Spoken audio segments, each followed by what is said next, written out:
अब बारी है चैप्टर 21 के न्यूमेरिकल्स की। इसमें पहला न्यूमेरिकल ट्रिटियम से रिलेटेड है। ट्रिटियम की मैथ्स न्यूमेरिकल की स्टेटमेंट में गिवन है।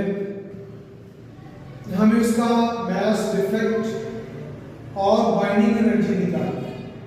और मैथ्स डिफेक्ट निकालने का तरीका ये होता है कि ट्रिटियम के अंदर जितने भी न्यूक्लियॉन्स हैं, एक प्रोटॉन है और 2 न्यूट्रॉन है ट्रिटियम के, उनकी मैसेज का सम लेके उसमें से ट्रिटियम की मास को सब्ट्रैक्ट करना होगा।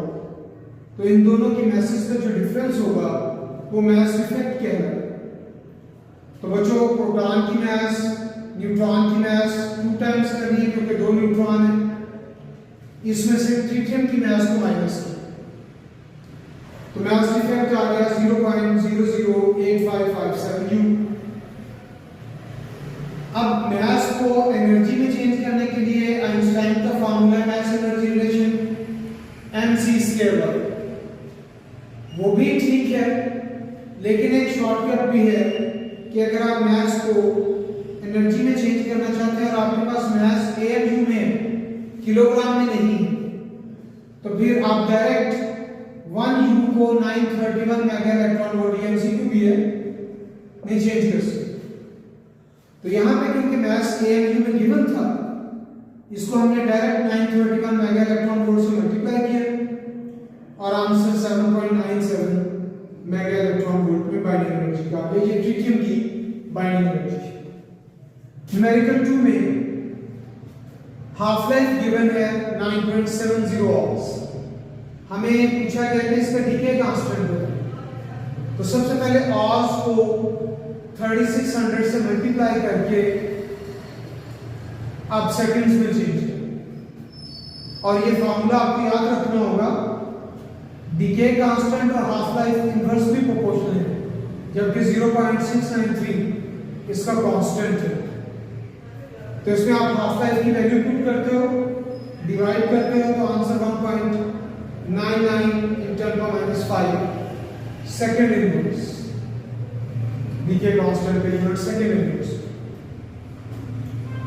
न्यूमेरिकल 3 में उसने एक एलिमेंट दिया है और कहा है कि इसमें से बीटा एमिशन के बाद जो नया एलिमेंट बनता है वो बयान करें।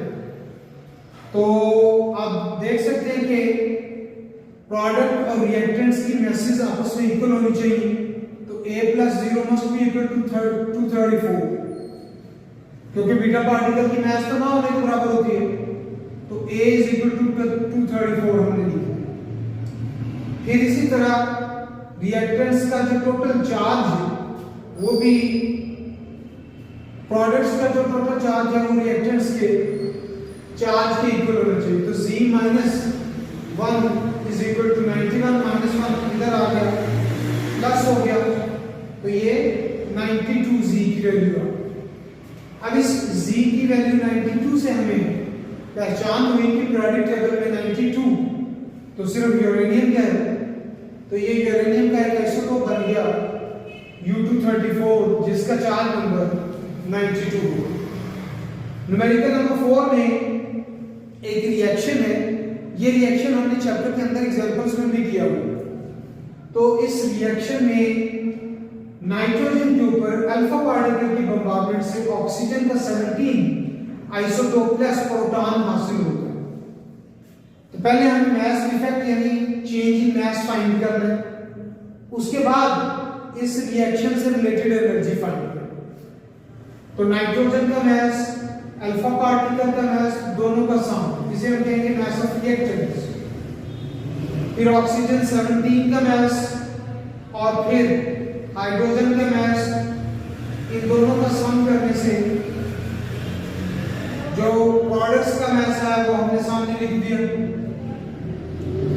अब आपको इन दोनों का डिफरेंस निकालना, इसमें से इसको सब्ट्रैक्ट करके देखिए, तो आंसर आएगा 0.0012 U।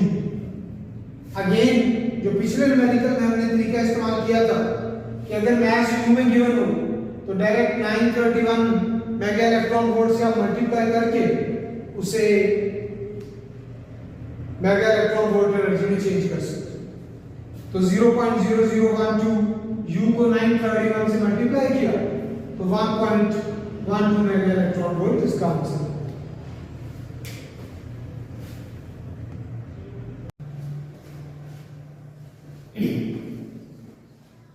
न्यूमेरिकल नंबर 5 में कार्बन एटम बीटा एमिशन के बाद नाइट्रोजन में चेंज होता है, तो हमें कहा गया है कि इससे रिलेटेड एनर्जी चेंज को फाइंड करें।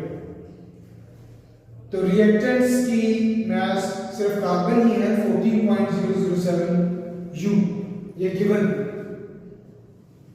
नाइट्रोजन की मास 14.00731 U और इलेक्ट्रॉन की मास 0.00055 U। ये आपको एक टेबल में मिल जाएगी स्टार्ट में इस चैप्टर के। तो प्रोडक्ट्स की टोटल मास 14.37। अब आपको रिएक्टेंट्स और प्रोडक्ट्स की मास का डिफरेंस निकालना है। इस डिफरेंस के बाद आपने ये जो चेंज इन मास है इसको एनर्जी में चेंज किया। फॉर्मूला पिछले न्यूमेरिकल जैसा ही है। अगर मास AMU में है तो 931 मेगा इलेक्ट्रॉन वोल्ट से मल्टीप्लाई करें तो वो AMU से मेगा इलेक्ट्रॉन वोल्ट में चेंज हो जाएगी, जो कि 3.77 मेगा इलेक्ट्रॉन वोल्ट पर थी। न्यूमेरिकल 6 में है कि यूरेनियम 233 में से 2 बार अल्फा पार्टिकल एमिट हुआ, तो प्रोडक्ट न्यूक्लियस या डॉटर न्यूक्लियस क्या बनेगा? तो मैंने रिएक्शन लिखा uranium changes into daughter nucleus plus 2 alpha particle. अब अगर हम प्रोडक्ट्स की बात करें तो इसमें A प्लस 2 मल्टीप्लाई बाय 4 मास है, जो कि दोनों का सम होकर 233 के इक्वल होना चाहिए। 4 2 8 इधर प्लस और माइनस होगा तो ये आपको डॉटर न्यूक्लियस का मास मिल जाएगा। इसी तरह Z, अब चार्ज की बारी है, Z प्लस 2 2 4, ये हो गई प्रोडक्ट्स की मास, प्रोडक्ट का चार्ज, और ये 92 रिएक्टेंट्स का चार्ज। ये 4 इधर प्लस है उधर जाके माइनस हुआ तो 88 उसका चार्ज। तो इस तरह डाटा आइसोटोप या डॉटर न्यूक्लियस Y225 उसकी मास 88 उसका चार्ज, जो कि एक्चुअली रेडॉन गैस का होता है। न्यूमेरिकल 7 में ड्यूटियम को ट्रिटियम से हिट करके हीलियम यानी अल्फा पार्टिकल बनाया गया है, साथ में एक न्यूट्रॉन एमिट हुआ। तो रिएक्टेंट्स में ड्यूटियम की मास, ट्रिटियम की मास और इनकी टोटल मास, इन दोनों को सम करके 5.03। प्रोडक्ट्स में अल्फा पार्टिकल की मास, न्यूट्रॉन की मास, इन दोनों को सम करें तो 5.0011 ये प्रोडक्ट्स की मास है। अगेन हमें पिछले न्यूमेरिकल की तरह इन दोनों मासेस का डिफरेंस निकालना है। 0.0188884 AMU में, और पिछले न्यूमेरिकल की तरह अगर मास AMU में हो तो आप 931 मेगा इलेक्ट्रॉन वोल्ट से उसे मल्टीप्लाई करके डायरेक्ट एनर्जी में चेंज कर सकते हो। तो 17.588 मेगा इलेक्ट्रॉन वोल्ट इसका आंसर हो जाएगा। न्यूमेरिकल 8 में थिकनेस गिवन है और उसमें से गुजरने के बाद गामा पार्टिकल की इंटेंसिटी में जो फॉल आ रहा है वो गिवन है कि 40% फॉल हो। हमें वो थिकनेस फाइंड करनी है जिसके बाद गामा पार्टिकल की इंटेंसिटी में 50% यानी आधी रह जाए। तो असल इक्वेशन ये है I = I0 E - μx0। इसमें एक बार मैंने I1 को 0.4 पुट किया, I0 कैंसिल हो गया। E को खत्म करने के लिए नेचुरल लॉ ln अप्लाई किया जाता है, दोनों तरफ ln अप्लाई किया जिसने E को कैंसिल कर दिया और ये इधर एज इट इज है, ये इक्वेशन बन गई। अब हमें यही इक्वेशन I2 के लिए इस्तेमाल करनी है। तो मैंने अब इसी इक्वेशन में I की जगह पे I2 यानी 0.5 पुट किया। तो मैंने यहाँ पे इसको शॉर्टकट करने के लिए कि जो कुछ हमने प्रोसीजर यहाँ पे किया सेम सेकेंड इंटेंसिटी के लिए भी किया जा सकता है। तो मैंने लॉ 0.5 आगे वही चीज लेकिन x1 की जगह पे x2 आ गया।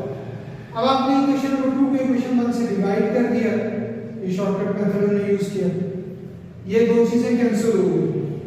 अब हमें क्योंकि x2 फाइंड करना है तो x1 इधर डिवाइड कर इधर आके मल्टीप्लाई करने लगेगा, लेकिन याद रहे आपने नेचुरल लॉग लेना है, LOG वाला लॉग नहीं लेना। तो कैलकुलेशन के बाद आंसर आएगा 3.78 मिलीमीटर।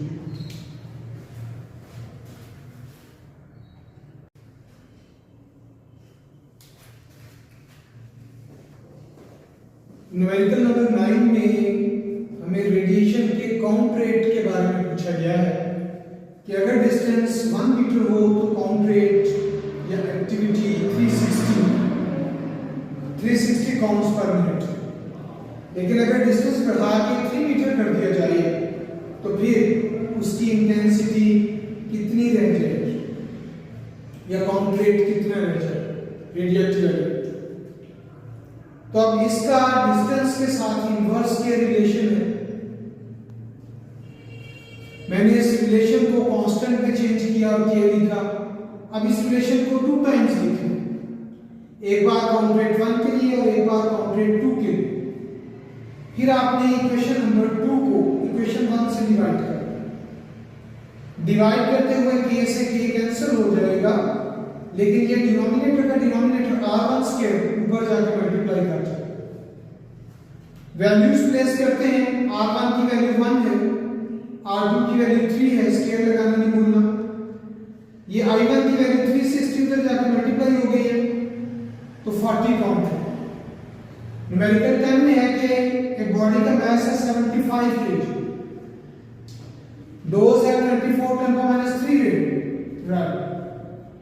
हमें इसे इंटरनेशनल यूनिट ग्रे में चेंज करना है, तो जो कि 10⁻² या 0.01 में होगा। इनके प्रोडक्ट से 10⁻5 ग्रे आ जाएगा। RBE फैक्टर गिवन है, हमें एनर्जी फाइंड करनी है। एनर्जी का फार्मूला है मास multiply by dose, mass 75 kg, dose 24, इनकी प्रोडक्ट से 18 इंटू 10⁻³ जॉल, जिसे हम 18 मिली जॉल भी लिख सकते हैं। फिर इक्विवेलेंट डोज, इफेक्टिव डोज, उसका फार्मूला है dose multiply by RBE factor. तो डोज को जो कि ऑलरेडी गिवन है, RBE फैक्टर से मल्टीप्लाई करने से आंसर सीवर्ट में आ जाएगा। अगर चाहिए इंटरनेशनल यूनिट है, लेकिन क्योंकि वैल्यू आंसर छोटी आ रही है तो इसे छोटे यूनिट में चेंज किया गया है, 10⁻100 से मल्टीप्लाई करके, तो ये 0.29 रैम में चेंज हो